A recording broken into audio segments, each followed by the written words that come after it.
Welcome to Coruzant Technologies, home of the Digital Executive Podcast.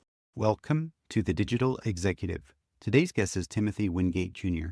Timothy Wingate Jr. is the founder of G+F Business and Financial Consulting, a specialized accounting and financial consulting firm dedicated to serving the construction industry.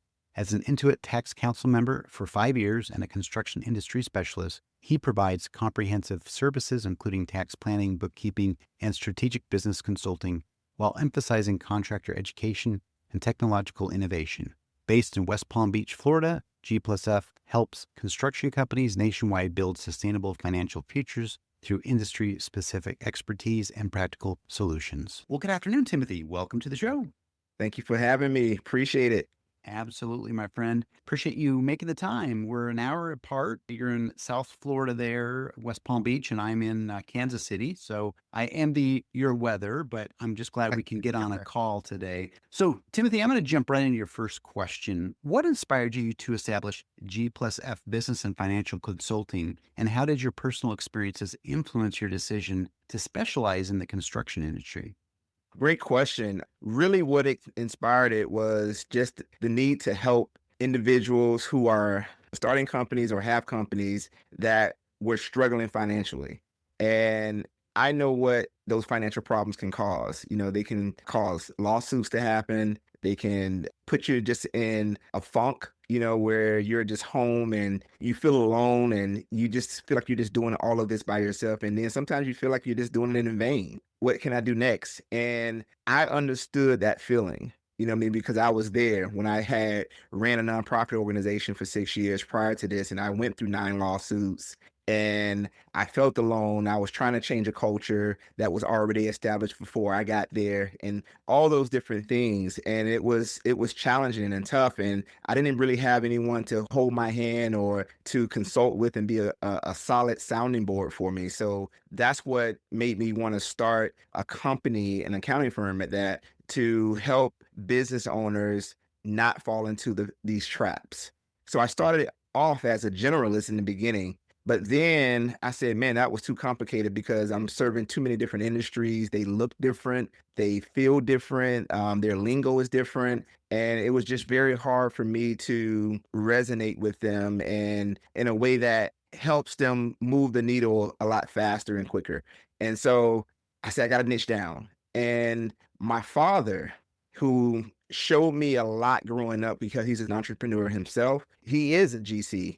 And he's been a GC since 1984. And so I realized that, man, I really know the construction industry. My father, he has poured so much knowledge into me as a child about the industry. And I know what it feels like to be a child of a construction owner and all the different things that you go through when the construction business is going up and going down. And so I said, that's it. I'm going to serve the construction industry. And that's how I chose it.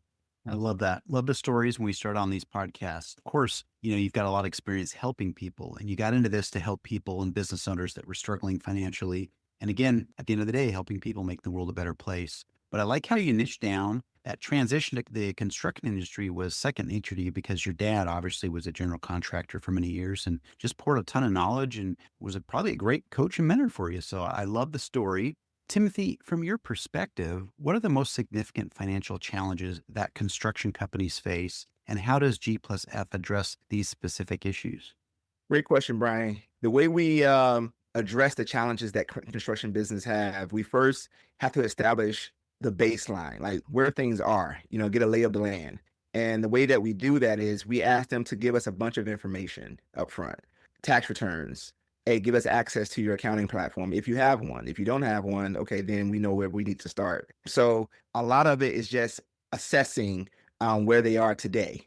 And then once we get a good lay of the land, now we can start to make recommendations and say that, hey, we need to implement this system. Have you thought about this? And so those are the things that we do. We get them to communicate the vision of their company and their business, like where they want to take it, because my recommendations would be very different for a construction company that wants to be $1 million construction company and only grow to, maybe a 5 million at best versus someone who just out the gate wants to be a $25 million construction company. So the systems and recommendations will be different. That is the core of what we do. We really are great at bridging the gap between the field and the back office. And the way we do that is we recommend tech stacks. So there's certain tech stacks that integrate with their accounting system that also integrates or share information with their project management softwares, which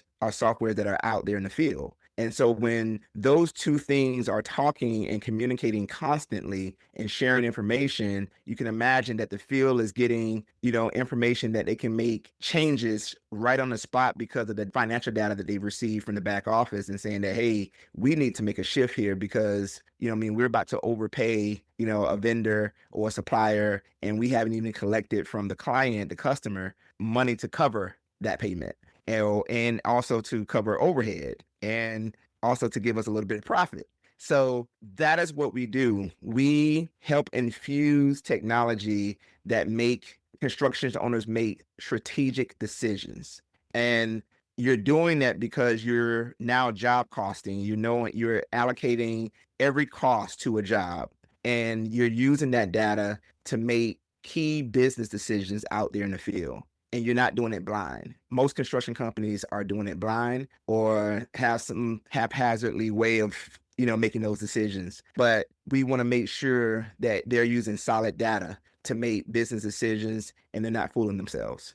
Great. Thank you. I really appreciate that. And you kind of unpacked how you do this assessments for the company so you can provide a recommendation, helping them to scale, where they want to go. But I like the technology integration. You talked about bridging that gap between the field and the back office, right? There's a lot that goes into it. And whether it's software to help people manage projects or accounting or whatever that is, you're there to help guide them and make better business decisions. So I appreciate that. And Timothy, can you discuss the importance of integrating technology such as QuickBooks Online and Buildertrend into construction accounting practices and how G+F facilitates this process?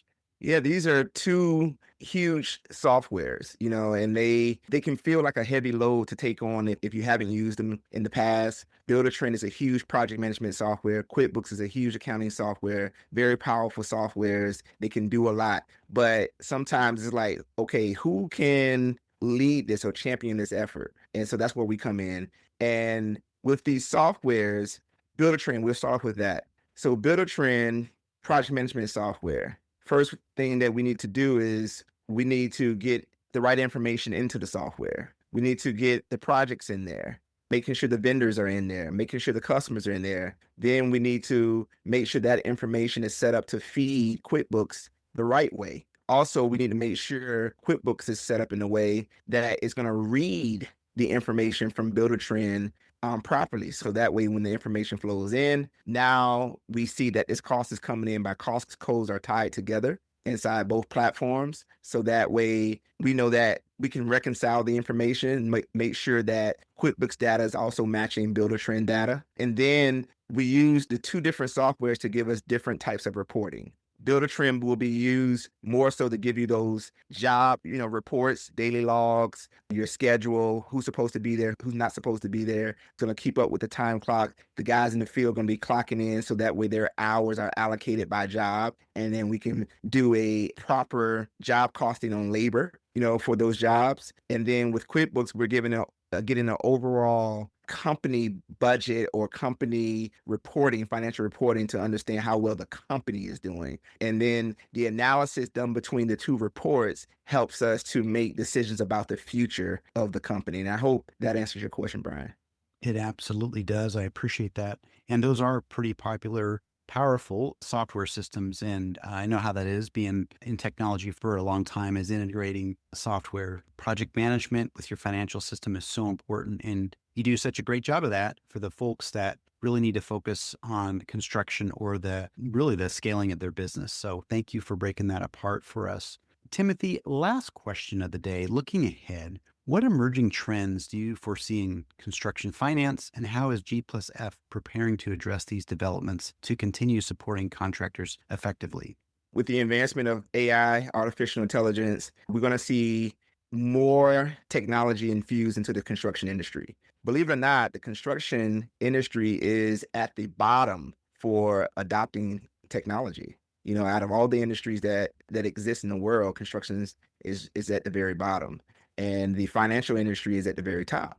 And so what we're trying to do is, close that gap.